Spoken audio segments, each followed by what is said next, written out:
Bwana, keki ya Esma Platinum kwenda kwa bibie Zuchu yazua gumzo kubwa sana mitandaoni, na hii ni baada ya haya yote kuweza kutokea, watu kuweza kuzungumza vibaya juu ya bibie Zuchu pamoja na Esma kwamba hawa watu bwana hawapatani. Sasa wameamua kuweza kuwajibu kwa vitendo, licha kuna mambo yameweza kutokea hivi karibuni, na kila mtu alitamani sana kuweza kuhakikisha kila kitu kinakwenda kuwa sawa, na wengi wao wakasema ya kwamba wacha tuone mwisho wa haya yote itakuwaje, kwa sababu kila mtu anatamani kuweza kuhakikisha maisha ya bibie Zuchu yanakuwa katika mikono salama.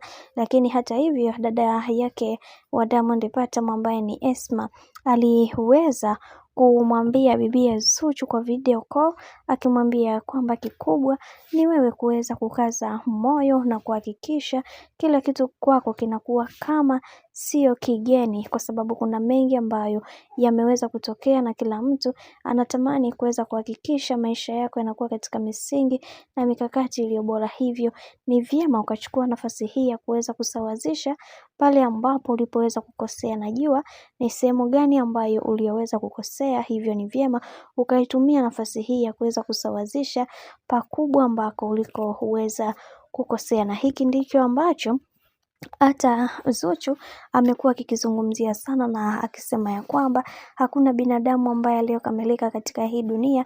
Pale ambapo mtu anafanya makosa, basi anahitajika kuweza kusamehewa, kwa sababu sisi binadamu huwa tuna changamoto nyingi sana katika maisha yetu. Hivyo linapokuja swala la sisi kuweza kupewa msamaha na kusamehewa vile ambavyo inavyostahili, kwa sababu sisi ni binadamu na pia tuna mapungufu. Lakini ndo kama hivyo, keki ya bibie Esma aliyoweza kumtumia bibie Zuchu imeweza kuzua mjadala mkubwa ambao watu wengi wanashindwa kuelewa hii imekaaje, mbona kama Esma amekamia hivi kwa juu. Lakini ndo kama hivyo, mambo yamezidi kuwa mengi na kila kitu kimekwenda kuwa sawa kabisa na vile ambavyo ilivyokuwa awali.